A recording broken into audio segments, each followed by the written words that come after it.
The tools that a hunter uses to bring down the beasts in Monster Hunter World are vast and varied, but none are more important than the weapon they use. I'm Darcblade, and in this series of the Monster Hunter World weapons, we are going to be taking a look at the various weapons and tools of the game. In this episode, we're going to be bringing you an overview guide of the Switch Axe. The Switch Axe could be considered a more advanced weapon, but that being said, it is a damage focused weapon. It has two forms, an axe form and a sword form that you can switch between. Whilst in axe form you can perform slow, hard hitting combos, whilst in sword form you can perform very fast and longer combos. Also, while in sword form you will move slower than in axe form. That being said, it also makes use of a file gauge to increase its actual damage. But anyway, let's move away to talk about the basic moves available to the Switch Axe. Now remember, for the purpose of this video I will be quoting PlayStation controls, but you can either look in the description or convert them yourselves if you're using other systems. First we'll talk about axe form. Their first basic move done with triangle is a side slash. Next is their wild swing, which is done with circle. This can actually be pressed repeatedly for an on the spot combo. And then finally is raise-in slash, which is done by pressing triangle and circle together. Anyway, if you press R2, you will morph the weapon from its axe form to its sword form. Whilst in sword form, if you press triangle, it will do an overhead slash. Circle will do a double slash, which will hit a target twice. And finally is elemental discharge, which is done with triangle and circle. And finally, again, whilst in sword form, if you press R2 again, it will morph the Switch Axe back to its axe form. But anyway, moving away from the basics, and let's talk about some of the more advanced functions the Switch Axe has available to it. The first is, while in axe form, the switch gauge. This is indicated in the top left hand corner underneath your health and stamina. Basically, when this green bar is above the white marker, you can see it's just above the hilt on the actual weapon icon, it will allow you to switch the axe from axe mode to sword mode. So basically you cannot stay in sword mode indefinitely. As you use sword attacks, this will drain this switch gauge meter. However, before it hits that white marker, if you should switch back to the axe mode, it will refill this gauge slightly, and staying in axe mode will automatically recharge it over time. Should this meter be used up entirely, then you will be restricted to only using the axe form of the Switch Axe until it's recharged. Anyway, moving on to the sword functions of the sword form of the Switch Axe.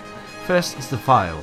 This is really indicated by the blade behind the switch gauge, again up in the top left corner underneath your health and stamina. Basically, attacks whilst in sword mode will, like I said, drain the switch gauge, but doing this will add a file effect to your attacks. This will slowly increase the sword's damage. If you've made enough attacks with the sword form of the Switch Axe, you will enter a amped state. You'll notice an aura appearing around the Switch Axe gauge, indicating you've entered an amped state.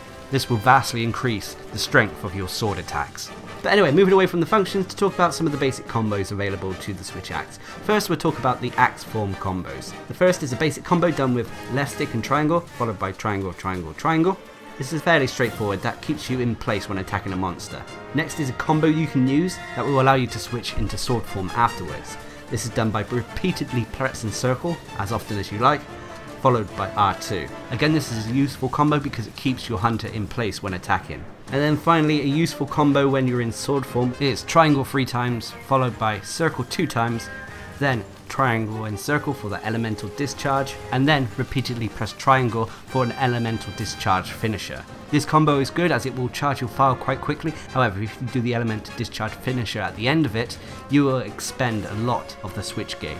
If you drain the switch gauge completely, like I said, you will be resorted to using the axe form only until the gauge refills. But anyway, let's move away from the basic combos to talk about the pros and cons. The biggest pros for the Switch Axe is that it is a powerful weapon. Even without it being fully amped, it still hits fairly hard. And when it is amped up, it can really deal some serious damage. On top of that, another pro is that despite no matter what form it's in, it's a large weapon and it has quite a far reach.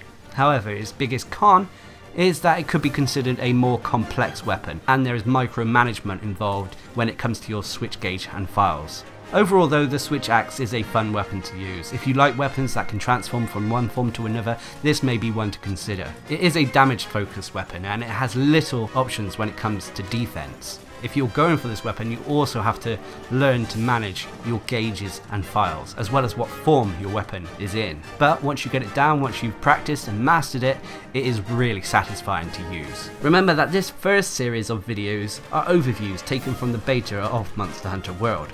Once the game is fully released, expect to have much more in-depth videos for the different weapons and tools of the game.